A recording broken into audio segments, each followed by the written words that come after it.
Okay, so this lab we're talking about, it's called How are the Anions and Cations Identified. This lab is pretty different from the other labs that we have going on. There's really no math at all. It's all qualitative analysis. And so I'll go over here to the PowerPoint real quick, but for the most part, I'm just going to talk through the handout. I think that'll be the easiest way to go through this. Alright, so basically, the base thing that we're doing here is if we have a table, right, and we have this solution where we have nitrate, we have sulfate, we have this oxalate ion in solution, we can develop a flowchart that allows us to remove all of these out of solution, and we can, if we want to get these all out, if we want to get all the nitrate out, we can figure out how to do that. But also, if we wanted to figure out if any of these were in solution, we could treat them this way, and then we would know for sure if there was any in solution, so you can help identify an unknown solution as well.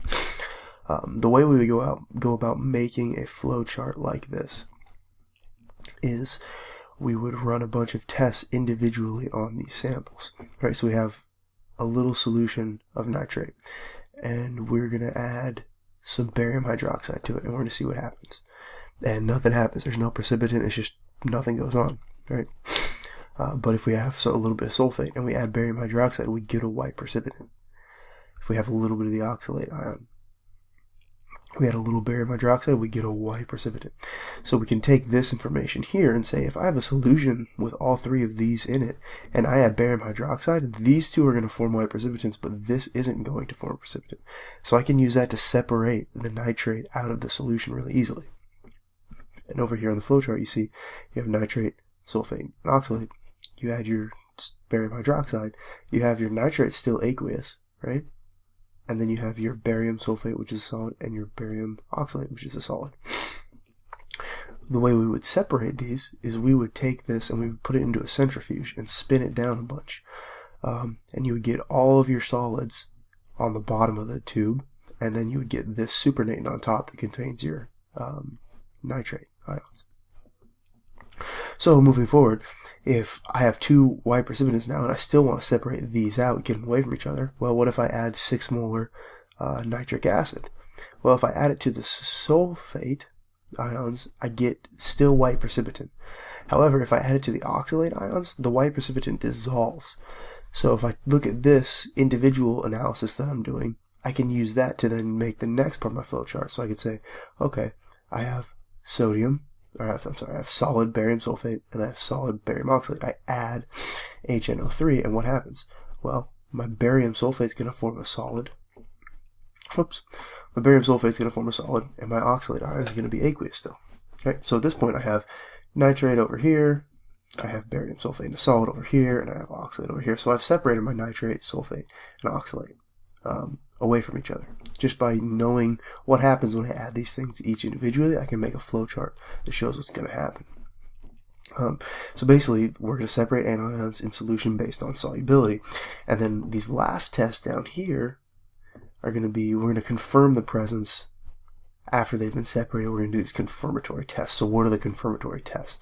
Well, for instance, once you get the chromate here, if we add NaOH plus lead nitrate, we're going to form a white precipitant again, right? So really, if we have a bunch of solution and we treat it with barium hydroxide and nitric acid, if we add NaOH and lead nitrate and we get a white precipitant, we know that it had the oxalate ion in there because that's the only one that will form this heavy white pearly precipitant, right? Same deal right here. Once we get the nitrate over here, if we put some aluminum metal and some hydroxide in there, we're going to form a bunch of NH3 gas. So we're going to see a bunch of bubbles forming. If we put some red litmus paper over the gas will actually turn it blue, and you'll know that it's basic gas getting released.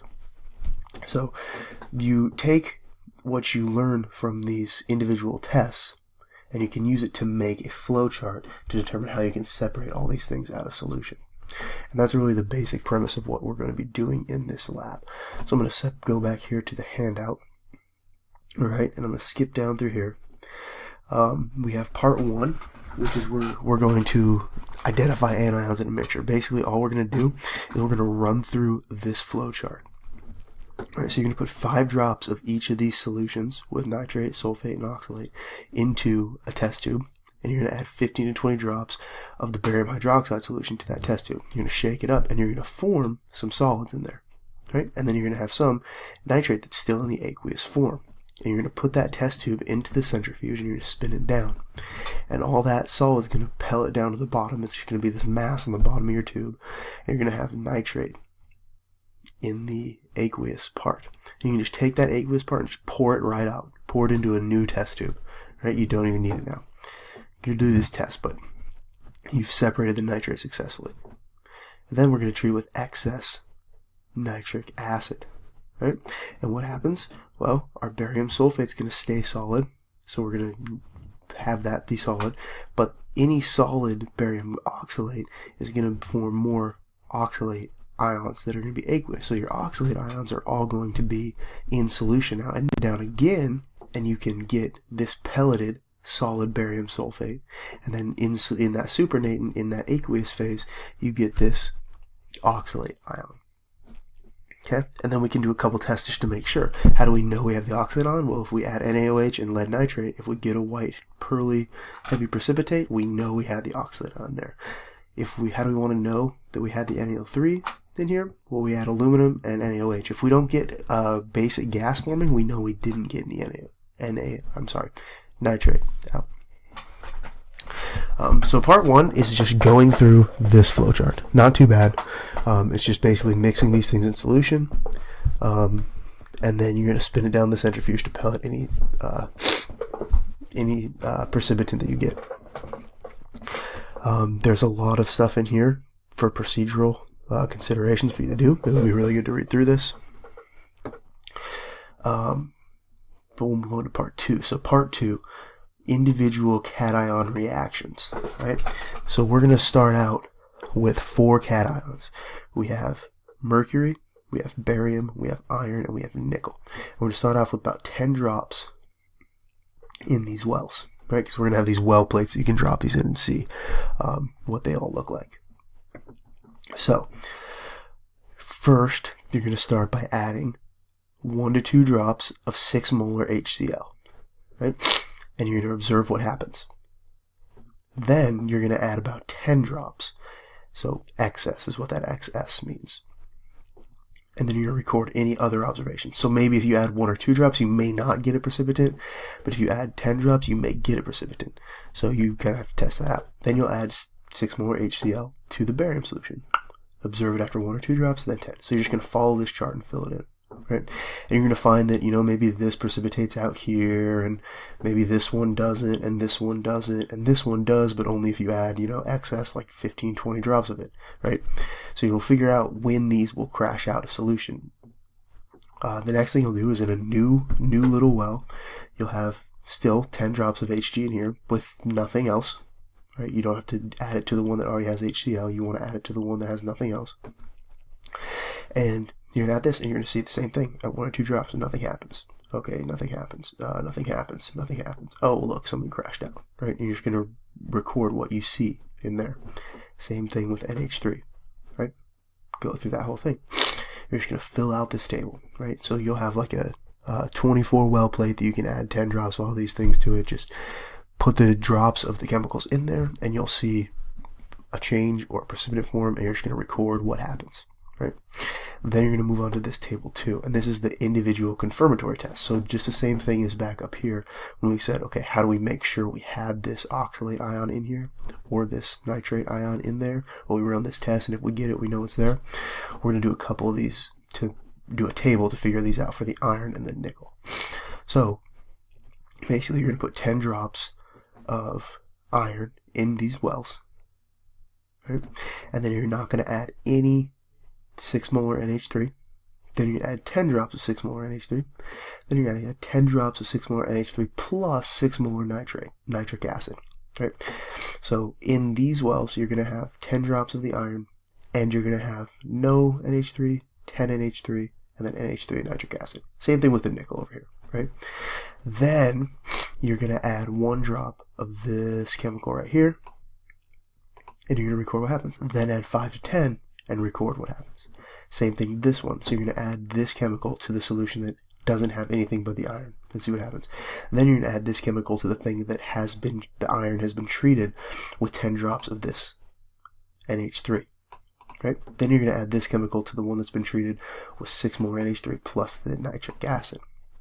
Same thing with the nickel. Then you're going to come down here. You're going to add the DMG to the iron one that has been treated with the KFeCN6 and no NH3. You're going to add the DMG to something that has been the iron that has been treated with the NH3 plus this right here. Right? So this is not like separate. You're going to add all these together. Right? This is like one well that you slowly add and record every time you add something in.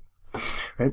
So what you see here is you should be able to see, okay, if I have these 4 ions in solution and I want to get one to separate out and separate them all, well, if I add HCl, these 2 fall out and these 2 are still aqueous.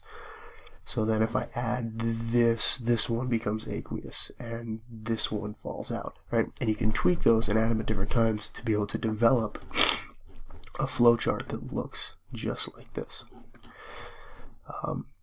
So that is what part 3 is. You're going to look through these tables that you did in part 2, and you're going to determine the flowchart. You're going to make this flowchart, a flowchart like this, for all the cations that you do in part 2. That is week 1. Okay, this is a 2-week lab. Week 2, you're just going to come back, and all you're going to do is test out that flowchart that you made.